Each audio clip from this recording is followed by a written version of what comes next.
ಸ್ನೇಹಿತರೆ, ನಾನಿವತ್ತು ನಿಮಗೆ ಎಕ್ಸ್ಪ್ಲೇನ್ ಮಾಡ್ತಿರೋ ಮೂವಿ ಇತ್ತೀಚೆಗೆ ತಾನೇ ಬಿಡುಗಡೆಯಾಗಿರುವ ಫುಟೇಜ್ ಎಂಬ ಮಲಯಾಳಂ ಭಾಷೆಯ ಮಿಸ್ಟರಿ ಹಾಗೂ ಕ್ರೈಮ್ ಥ್ರಿಲ್ಲರ್ ಚಿತ್ರ. ಈ ಮೂವಿಯ ಕಾನ್ಸೆಪ್ಟ್ ಏನಂದ್ರೆ, ವಿಶಾಲ್ ಹಾಗೂ ಗಾಯತ್ರಿ ಎಂಬ ಇಬ್ಬರು ಕಪಲ್ಸ್ ತಮ್ಮ ಚಾನೆಲ್ ನಲ್ಲಿ ಹಾರರ್ ವಿಡಿಯೋಸ್ ಗಳನ್ನ ಅಪ್ಲೋಡ್ ಮಾಡುವ ಯೂಟ್ಯೂಬರ್ಸ್ ಗಳಾಗಿರುತ್ತಾರೆ.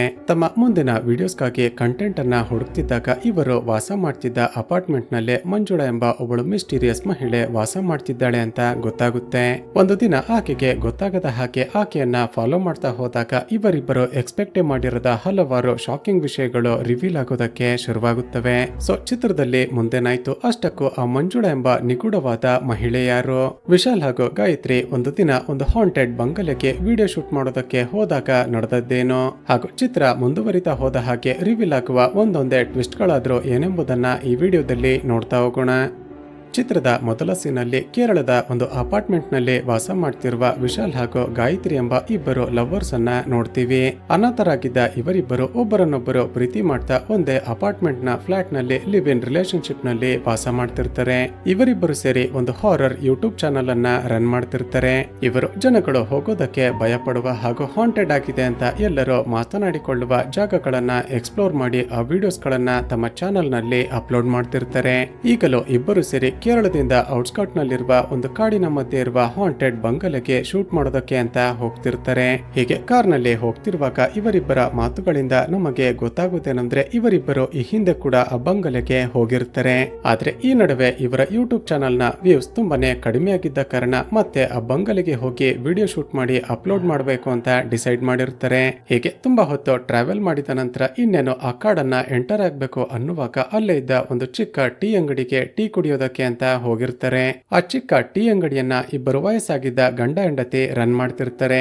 ಇಬ್ಬರು ಅಲ್ಲಿ ಟೀ ಕುಡಿದು ಮತ್ತೆ ತಮ್ಮ ಜರ್ನಿಯನ್ನ ಕಂಟಿನ್ಯೂ ಮಾಡ್ತಾರೆ. ಈಗ ಗಾಯತ್ರಿ ದಾರಿಯಲ್ಲಿ ಹೋಗ್ತಾ ವಿಶಾಲ್ಗೆ ತಮ್ಮ ಅಪಾರ್ಟ್ಮೆಂಟ್ ನಲ್ಲಿ ವಾಸ ಮಾಡ್ತಿರುವ ಮಂಜುಳಾ ಎಂಬ ಒಬ್ಬಳು ಮಿಸ್ಟೀರಿಯಸ್ ಮಹಿಳೆ ಬಗ್ಗೆ ಹೇಳೋದಕ್ಕೆ ಶುರು ಮಾಡ್ತಾಳೆ.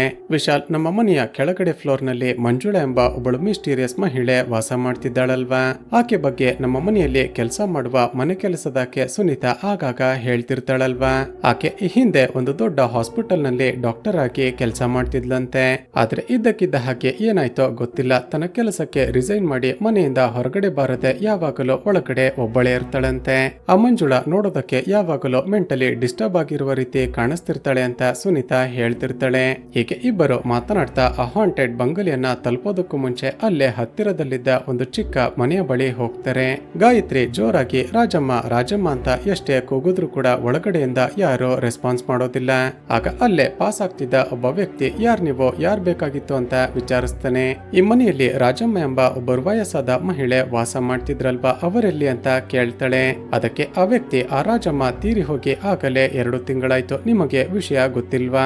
ರಾಜಮ್ಮ ತೀರಿ ಹೋಗಿ 1 ವಾರ ಆದ್ರೂ ಕೂಡ ಆಕೆ ಸತ್ತೋಗಿದ್ದಾಳೆ ಅಂತ ಯಾರಿಗೋ ಗೊತ್ತೇ ಆಗಿರ್ಲಿಲ್ಲ. ಆಕೆಗೆ ಕರೆಂಟ್ ಬಿಲ್ ಕೊಡೋದಕ್ಕೆ ಅಂತ ಹೋದಾಗ ಆಕೆ ಸತ್ತೋಗಿದ್ದಾಳೆ ಅಂತ ಗೊತ್ತಾಯ್ತು. ಆಕೆಗೆ ಗಂಡ ಮಕ್ಕಳು ಅಂತ ಯಾರು ಕೂಡ ಇರ್ಲಿಲ್ಲ, ಹಾಗಾಗಿ ನಾವೇ ಅಂತಿಮ ಸಂಸ್ಕಾರವನ್ನ ಮಾಡಿದ್ವಿ ಅಂತ ಹೇಳ್ತಾನೆ. ಸ್ನೇಹಿತರೆ, ಅಷ್ಟಕ್ಕೂ ಇವರಿಗೂ ಹಾಗೂ ಆ ರಾಜಮ್ಮನಿಗೂ ಹೇಗೆ ಪರಿಚಯ ಅಂತ ಮುಂದೆ ನಮ್ಗೆ ಗೊತ್ತಾಗುತ್ತೆ. ಈಗ ಆ ರಾಜಮ್ಮ ತೀರಿ ಹೋಗಿದ್ದಾಳೆ ಅಂತ ಗೊತ್ತಾಗಿ ಇಬ್ಬರಿಗೂ ತುಂಬಾನೇ ಬೇಜಾರಾಗಿ ನಂತರ ಆ ಹಾಂಟೆಡ್ ಬಂಗಲೆಯ ಕಡೆ ಹೊರಡ್ತಾರೆ. ಸ್ನೇಹಿತರೆ, ಆ ಬಂಗಲೆಯ ಸುತ್ತಮುತ್ತ ತುಂಬಾನೇ ದಟ್ಟವಾದ ಕಾಡಿದ್ದ ಕಾರಣ ಆ ಬಂಗಲೆಯ ಬಳಿ ಯಾರು ಕೂಡ ಓಡಾಡ್ತಿರೋದಿಲ್ಲ, ಹಾಗೂ ತುಂಬಾನೇ ಪಾಳು ಬಿದ್ದಿದ್ದ ಆ ಬಂಗಲೆ ನೋಡೋದಕ್ಕೆ ತುಂಬಾನೇ ಭಯಾನಕವಾಗಿರುತ್ತೆ.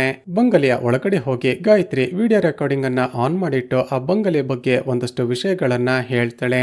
ಕೆಲವು ತಿಂಗಳ ಹಿಂದೆ ಈ ಏರಿಯಾಗೆ ನಾವು ಟ್ರೆಕ್ಕಿಂಗ್ ಅಂತ ಬಂದಿದ್ದಾಗ ಈ ಹಾಂಟೆಡ್ ಬಂಗಲೆಯ ಬಗ್ಗೆ ಗೊತ್ತಾಗಿತ್ತು. ಈ ಬಂಗಲೆಯ ಒಳಗಡೆ ದೆವ್ವಗಳಿದೆ ಅಂತ ಸುತ್ತಮುತ್ತಲಿನ ಹಳ್ಳಿಯವರು ಈ ಕಡೆ ಬರೋದಕ್ಕೂ ಹೆದರಿಕೊಳ್ತಾರೆ. ಸುತ್ತಮುತ್ತ ವಿಚಾರಿಸಿದಾಗ ಈ ಬಂಗಲೆಯಿಂದ ರಾತ್ರಿ ಹೊತ್ತು ಮಗು ಅಳ್ತಿರುವ ರೀತಿ ಶಬ್ದ ಬರುತ್ತೆ ಅಂತ ಹೇಳ್ತಾರೆ. ಇವತ್ತು ರಾತ್ರಿ ಮತ್ತೆ ನಾವಿಬ್ರು ಇಲ್ಲೇ ಸ್ಟೇ ಮಾಡಿ ಆ ರೀತಿ ಶಬ್ದ ಏನಾದ್ರೂ ಬರುತ್ತಾ ಅಂತ ಲೈವ್ ಆಗಿ ವಿಡಿಯೋ ರೆಕಾರ್ಡಿಂಗ್ ಅನ್ನ ಮಾಡ್ತೀವಿ. ಹೀಗೆ ಹೇಳ್ತಾ ವಿಡಿಯೋ ರೆಕಾರ್ಡಿಂಗ್ ಅನ್ನ ಆನ್ ಮಾಡಿಟ್ಟು ಇಬ್ಬರು ಹೋಗಿ ಮಲಗಿಕೊಳ್ತಾರೆ. ಇಲ್ಲಿಗೆ ಸೀನ್ ಕಟ್ ಆಗಿ ಮರುದಿನ ಬೆಳಿಗ್ಗೆ ಎಚ್ಚರವಾದಾಗ ಇಬ್ಬರಿಗೂ ಯಾವುದೇ ತೊಂದರೆ ಆಗಿರೋದಿಲ್ಲ. ತಮ್ಮ ಯೂಟ್ಯೂಬ್ ಚಾನಲ್ಗೆ ಅಪ್ಲೋಡ್ ಮಾಡೋದಕ್ಕೆ ಒಳ್ಳೆ ಕಂಟೆಂಟ್ ಸಿಕ್ತು ಅಂತ ಇಬ್ಬರು ಖುಷಿಯಾಗಿ ಮನೆಯ ಕಡೆ ಹೊರಡ್ತಾರೆ. ಆ ವಿಡಿಯೋವನ್ನ ಚಾನಲ್ಗೆ ಅಪ್ಲೋಡ್ ಮಾಡೋದಕ್ಕೆ ಎಡಿಟಿಂಗ್ ಮಾಡಿ ಮುಗಿಸಿ ನಂತರ ಇಬ್ಬರು ಹೋಗಿ ಬಾಲ್ಕನಿಯಲ್ಲಿ ಮಾತನಾಡ್ತಾ ಮಲಗಿರ್ತಾರೆ. ಆಗ ಇದ್ದಕ್ಕಿದ್ದ ಹಾಗೆ ಕೆಳಗಡೆ ಲಿಫ್ಟ್ ನಿಂದ ಏನೋ ಜೋರಾದ ಶಬ್ದ ಬರುತ್ತೆ. ತಕ್ಷಣ ಏನದು ಅಂತ ಇಣುಕಿ ನೋಡಿದಾಗ ಇವರಿಬ್ಬರು ಈ ಹಿಂದೆ ಮಾತನಾಡಿಕೊಳ್ತಿದ್ದ ಆ ಮಿಸ್ಟೀರಿಯಸ್ ಮಹಿಳೆ ಮಂಜುಳಾ ಒಂದು ದೊಡ್ಡ ಬ್ಯಾಗ್ ನಲ್ಲಿ ಪಾರ್ಕಿಂಗ್ ಲಾಟ್ಗೆ ಏನನ್ನೋ ತೆಗೆದುಕೊಂಡು ಹೋಗ್ತಿರ್ತಾಳೆ. ಅದನ್ನ ನೋಡಿದ ಇವರಿಬ್ಬರಿಗೆ ಅನುಮಾನ ಬಂದು ತಕ್ಷಣ ಅದೇನು ಅಂತ ಪತ್ತೆ ಮಾಡೋದಕ್ಕೆ ಅವಳಿಗೆ ಗೊತ್ತಾಗದ ಹಾಗೆ ಸೀಕ್ರೆಟ್ ಆಗಿ ವಿಡಿಯೋ ರೆಕಾರ್ಡಿಂಗ್ ಸ್ಟಾರ್ಟ್ ಮಾಡ್ಕೊಂಡು ಫಾಲೋ ಮಾಡೋದಕ್ಕೆ ಶುರು ಮಾಡ್ತಾರೆ. ಆಗ ಮಂಜುಳಾ ಸುತ್ತಮುತ್ತ ಯಾರು ಇಲ್ಲ ಅಂತ ಕನ್ಫರ್ಮ್ ಮಾಡ್ಕೊಂಡು ಆ ದೊಡ್ಡ ಬ್ಯಾಗ್ ಅನ್ನ ತನ್ನ ಕಾರ್ನ ಡಿಕ್ಕಿಯ ಒಳಗಡೆ ಹಾಕಿಕೊಳ್ತಾಳೆ.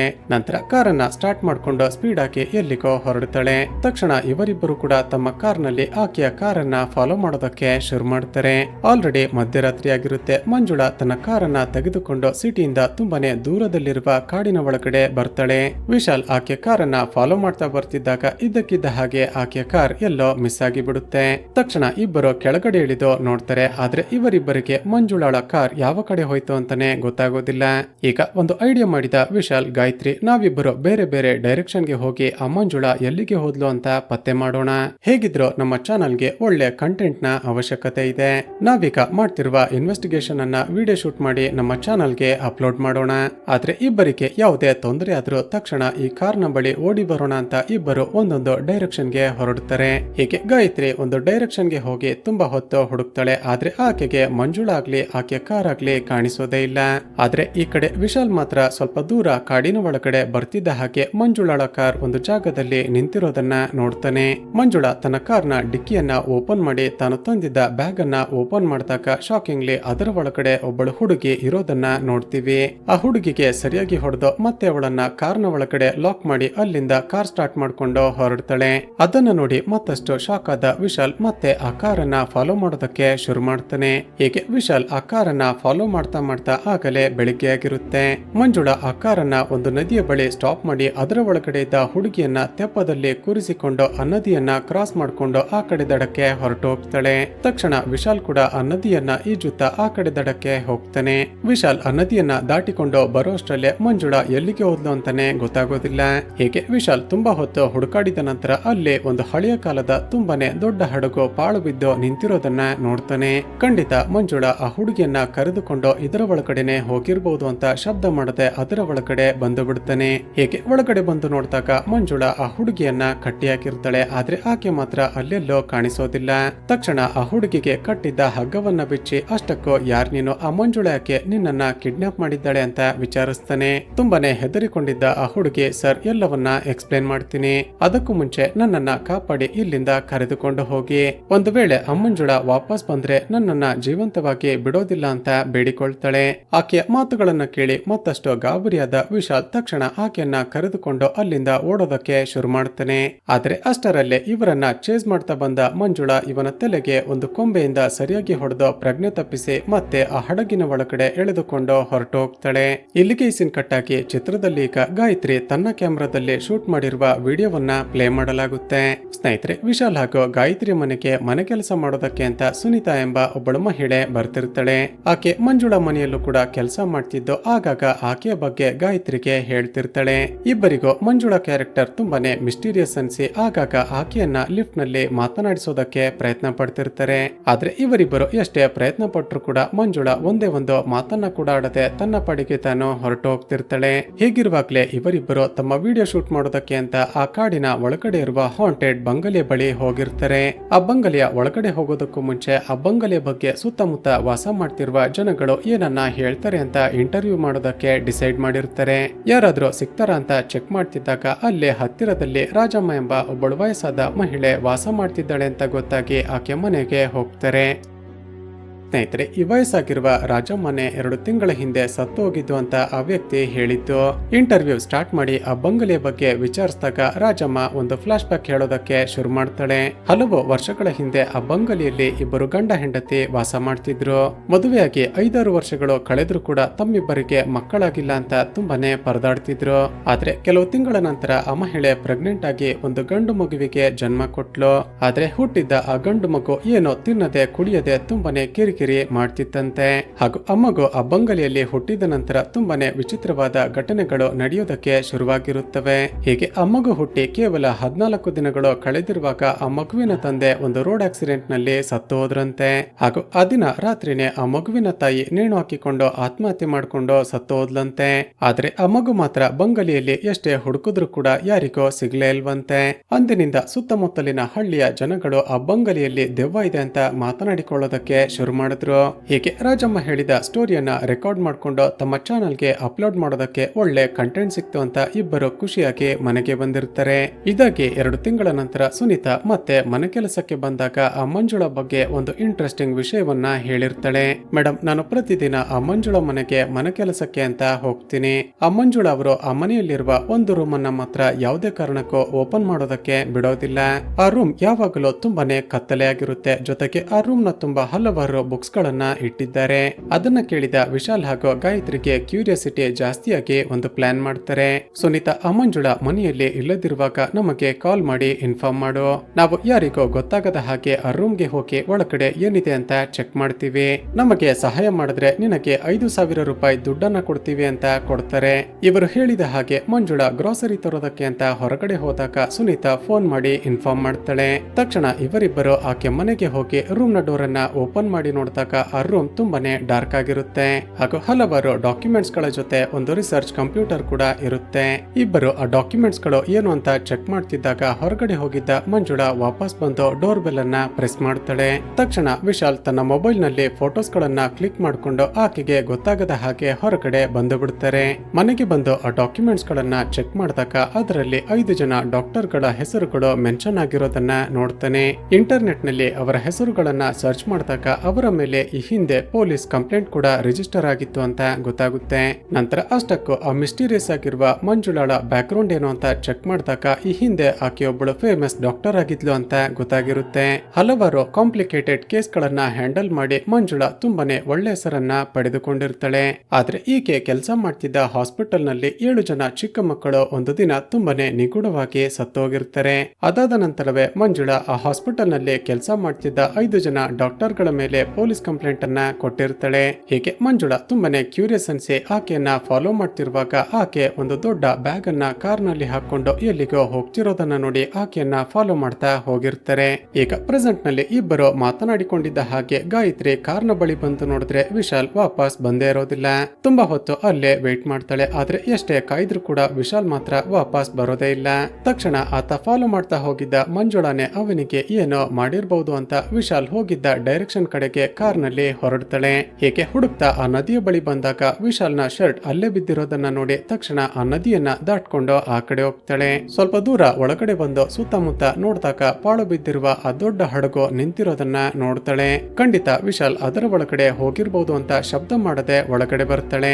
ಏಕೆ ಎಕ್ಸ್ಪೆಕ್ಟ್ ಮಾಡಿದ ಹಾಗೆ ಆ ಮಂಜುಳಾ ವಿಶಾಲ್ ಹಾಗೂ ಆ ಹುಡುಗಿ ಇಬ್ಬರನ್ನು ಕೂಡ ಸರಿಯಾಗಿ ಹೊಡೆದು ಕಟ್ಟಿ ಹಾಕಿರೋದನ್ನ ನೋಡ್ತಾಳೆ. ತಕ್ಷಣ ಅವರನ್ನ ಬಿಡಿಸಿಕೊಂಡು ಅಲ್ಲಿಂದ ಎಸ್ಕೇಪ್ ಆಗ್ಬೇಕು ಅನ್ನೋಷ್ಟರಲ್ಲೇ ಹಿಂದಿನಿಂದ ಬಂದ ಮಂಜುಳಾ ಮತ್ತೆ ಈಕೆಗೂ ಕೂಡ ಸರಿಯಾಗಿ ಹೊಡೆದು ಪ್ರಜ್ಞೆ ತಪ್ಪುವ ಹಾಗೆ ಮಾಡಿಬಿಡ್ತಾಳೆ. ಸ್ನೇಹಿತರೆ, ಈಗ ಮಂಜುಳಾ ಅಷ್ಟಕ್ಕೂ ಇದನ್ನೆಲ್ಲ ಯಾಕೆ ಮಾಡ್ತಿದ್ದಾಳೆ ಅಂತ ತೋರಿಸಲಾಗುತ್ತೆ. ಸ್ವಲ್ಪ ಸಮಯದ ಮುಂಚೆ ನಮಗೆ ಗೊತ್ತಾದ ಹಾಗೆ ಮಂಜುಳಾ ಈ ಹಿಂದೆ ಹಲವು ಆಸ್ಪತ್ರೆಗಳಲ್ಲಿ ಕೆಲಸ ಮಾಡಿ ತುಂಬಾನೇ ಫೇಮಸ್ ಡಾಕ್ಟರ್ ಆಗಿರ್ತಾಳೆ. ಈಕೆ ಕೆಲಸ ಮಾಡ್ತಿದ್ದ ಸ್ಫೂರ್ತಿ ಮಲ್ಟಿ ಸ್ಪೆಷಾಲಿಟಿ ಹಾಸ್ಪಿಟಲ್ ನಲ್ಲಿ ಡಾಕ್ಯುಮೆಂಟ್ಸ್ ನಲ್ಲಿ ಈ ಹಿಂದೆ ನಾವು ನೋಡಿದ್ದ 5 ಜನ ಡಾಕ್ಟರ್ಗಳು ಕೂಡ ಕೆಲಸ ಮಾಡ್ತಿರ್ತಾರೆ. ಆದ್ರೆ ದುಡ್ಡಿಗೋಸ್ಕರ 5 ಜನ ಡಾಕ್ಟರ್ಗಳು ಮ್ಯಾನೇಜ್ಮೆಂಟ್ ಜೊತೆ ಸೇರಿ ಹಲವಾರು ಇಲ್ಲಿಗಲ್ ಆಕ್ಟಿವಿಟೀಸ್ ಗಳನ್ನ ಮಾಡ್ತಿರ್ತಾರೆ. ಅಂದ್ರೆ ಸಣ್ಣ ಪುಟ್ಟ ತೊಂದರೆಗಳಿಂದಾಗಿ ಆಸ್ಪತ್ರೆಗೆ ಬರ್ತಿದ್ದ ಚಿಕ್ಕ ಚಿಕ್ಕ ಮಕ್ಕಳಿಗೆ ಪಾಯ್ಸನಸ್ ಡ್ರಗ್ಸ್ ಅನ್ನ ಇಂಜೆಕ್ಟ್ ಮಾಡಿ ಕೊಲೆ ಮಾಡ್ತಿರ್ತಾರೆ. ನಂತರ ಕಾಯಿಲೆಯಿಂದಾಗಿ ಆ ಮಗು ಸತ್ತೋಯ್ತು ಅಂತ ನಾಟಕ ಮಾಡಿ ಬಾಡಿ ಆರ್ಗನ್ಸ್ ಗಳನ್ನ ದುಡ್ಡಿಗೆ ಸೇಲ್ ಮಾಡ್ತಿರ್ತಾರೆ. ಮಂಜುಳಾಗೆ ಈ ವಿಷಯ ಗೊತ್ತಾಗ್ತಿದ್ದ ಹಾಗೆ ತುಂಬಾನೇ ಶಾಕ್ ಆಗಿ ತಕ್ಷಣ ಪೊಲೀಸರಿಗೆ ಕಂಪ್ಲೇಂಟ್ ಕೊಟ್ಟಿರ್ತಾಳೆ. ಆದ್ರೆ ಹಾಸ್ಪಿಟಲ್ ನ ಎಂಡಿ ಪೊಲೀಸರಿಗೆ ಲಂಚ ಕೊಟ್ಟು ಈ ಕೇಸ್ ಹೊರಗಡೆ ಬಾರದ ಹಾಗೆ ಕ್ಲೋಸ್ ಮಾಡಿಸಿರ್ತಾನೆ. ಹಾಗೂ ಡಾಕ್ಟರ್ ಮಂಜುಳಾ ಮೆಂಟಲಿ ಅನ್ಸ್ಟೇಬಲ್ ಅಂತ ಎಲ್ಲ ಕಡೆ ನ್ಯೂಸ್ ಅನ್ನ ವೈರಲ್ ಮಾಡಿಸಿ ಆಕೆಯನ್ನ ಕೆಲಸದಿಂದ ತೆಗೆದುಹಾಕಿರ್ತಾನೆ. ಹೀಗೆ ದುಡ್ಡಿಗೋಸ್ಕರ ಚಿಕ್ಕ ಮಕ್ಕಳನ್ನ ಕೊಲೆ ಮಾಡ್ತಿರುವ ಅಪರಾಧಿಗಳಿಗೆ ಶಿಕ್ಷೆ ಕೊಡಿಸೋದಕ್ಕೆ ಸಾಧ್ಯವಾಗ್ಲಿಲ್ವಲ್ಲ ಅಂತ ಮಂಜುಳಾ ತುಂಬಾನೇ ಮೆಂಟಲಿ ಡಿಸ್ಟರ್ಬ್ ಆಗಿರ್ತಾಳೆ. ಅಂದಿನಿಂದ ಮನೆಯಿಂದ ಹೊರಗಡೆ ಬಾರದೆ ಯಾರ ಜೊತೆ ಕೂಡ ಮಾತನಾಡದೆ ಒಬ್ಬಳೇ ಇರೋದಕ್ಕೆ ಶುರು ಮಾಡಿರ್ತಾಳೆ. ಹಾಗೂ ತಾನೇ ಅಪರಾಧಿಗಳನ್ನ ಕೊಲೆ ಮಾಡಿ ತಕ್ಕ ಶಿಕ್ಷೆಯನ್ನ ಕೊಡಬೇಕು ಅಂತ ಪ್ಲಾನ್ ಮಾಡೋದಕ್ಕೆ ಶುರು ಮಾಡಿರ್ತಾಳೆ. ಈಗಾಗಲೇ 4 ಜನ ಡಾಕ್ಟರ್ಸ್ ಗಳನ್ನ ಕೊಲೆ ಮಾಡಿದ್ದು ಈಗ ಇರುವ ಈ ಹುಡುಗಿ ಅಂದ್ರೆ ಈ ಡಾಕ್ಟರೇ ಕೊನೆಯದಾಗಿ ಉಳಿದುಕೊಂಡಿರ್ತಾಳೆ. ಈಗ ವಿಚಿತ್ರವಾಗಿ ನಗುತ್ತಾ ಈ ಡಾಕ್ಟರ್ಗಳು ದುಡ್ಡಿನಾಸೆಗೆ ಮಕ್ಕಳನ್ನ ಸಾಯಿಸೋದಕ್ಕೆ ಯಾವ ಪಾಯ್ಸನಸ್ ಇಂಜೆಕ್ಷನ್ ಅನ್ನ ಇಂಜೆಕ್ಟ್ ಮಾಡ್ತಿದ್ರು ಅದೇ ಪಾಯ್ಸನ್ ಅನ್ನ ಆ ಡಾಕ್ಟರ್ಗೂ ಕೂಡ ಇಂಜೆಕ್ಟ್ ಮಾಡ್ತಾಳೆ. ಅದನ್ನ ನೋಡಿದ ಇವರಿಬ್ಬರು ಜೋರಾಗಿ ಕಿರುಚಿಕೊಳ್ಳೋದಕ್ಕೆ ಶುರು ಮಾಡ್ತಾರೆ. ಆಗ ಮಂಜುಳಾ ಅವರಿಬ್ಬರಿಗೂ ಇಂಜೆಕ್ಷನ್ ಮಾಡಿ ಪ್ರಜ್ಞೆ ತಪ್ಪುವ ಹಾಗೆ ಮಾಡಿಬಿಡ್ತಾಳೆ. ಆ ಪಾಯ್ಸನ್ ಒಳಗಡೆ ಹೋಗ್ತಿದ್ದ ಹಾಗೇನೆ ಆ ಡಾಕ್ಟರ್ ಒದ್ದಾಡಿ ಸತ್ತು ಹೋಗ್ತಾಳೆ. ಹಾಗೂ ಇಲ್ಲಿಗೆ ಈ ಸೀನ್ ಕಟ್ ಆಗುತ್ತೆ. ಚಿತ್ರದ ಎಂಡ್ಸಿನಲ್ಲಿ ಮಂಜುಳಾ ಇವರಿಬ್ಬರಿಗೆ ಏನು ಮಾಡದೆ ಕಾಡಿನ ಮಧ್ಯದಲ್ಲಿರುವ ರಸ್ತೆಯ ಬಳಿ ಬಿಟ್ಟು ಹೋಗಿರ್ತಾಳೆ. ತಮ್ಮಿಬ್ಬರ ಪ್ರಾಣ ಹೇಗೋ ಉಳಿತಲ್ಲ ಅಂತ ತಕ್ಷಣ ಇಬ್ಬರು ಅಲ್ಲಿಂದ ಹೊರಡ್ತಾರೆ. ಹಾಗೂ ಇಲ್ಲಿಗೆ ಈ ಚಿತ್ರ ಮುಕ್ತಾಯವಾಗುತ್ತೆ. ಸ್ನೇಹಿತರೆ, ಈ ಚಿತ್ರದಲ್ಲಿ ವಿಶಾಲ್ ಹಾಗೂ ಗಾಯತ್ರಿ ಕಾಡಿನ ಮಧ್ಯದಲ್ಲಿದ್ದ ಆ ಹಾಂಟೆಡ್ ಬಂಗಲೆಗೆ ಶೂಟ್ ಮಾಡೋದಕ್ಕೆ ಅಂತ ಹೋಗಿದ್ರಲ್ವಾ. ಆ ಬಂಗಲೆಯಲ್ಲಿ ವಾಸ ಮಾಡ್ತಿದ್ದ ಗಂಡ ಹೆಂಡತಿ ಹಾಗೂ ಆ ಮಗುವಿಗೆ ಏನಾಗಿತ್ತು ಅಂತ ಎಕ್ಸಾಕ್ಟ್ಲಿ ತೋರಿಸಲಾಗಿಲ್ಲ. ವಿಶಾಲ್ ಹಾಗೂ ಗಾಯತ್ರಿ ಯೂಟ್ಯೂಬರ್ಸ್ ಆಗಿದ್ದ ಕಾರಣ ಕೇವಲ ಅದನ್ನ ಒಂದು ಸೈಡ್ ಸ್ಟೋರಿ ರೀತಿ ತೋರಿಸಿದ್ದಾರೆ ಅಷ್ಟೇ. ಸ್ನೇಹಿತರೆ, ಚಿತ್ರದ ಕತೆ ಇಷ್ಟವಾಗಿದ್ರೆ ಈ ವಿಡಿಯೋಗೆ ಒಂದು ಲೈಕ್ ಮಾಡಿ ಶೇರ್ ಮಾಡೋದನ್ನ ಮರೆಯಬೇಡಿ. ಇದೇ ರೀತಿಯ ವಿಡಿಯೋಸ್ಗಾಗಿ ಈ ಚಾನಲ್ ಅನ್ನ ಸಬ್ಸ್ಕ್ರೈಬ್ ಮಾಡಿಕೊಂಡು ಪಕ್ಕದಲ್ಲೇ ಇರುವ ಬೆಲ್ ಐಕಾನ್ ಅನ್ನ ಪ್ರೆಸ್ ಮಾಡಿ.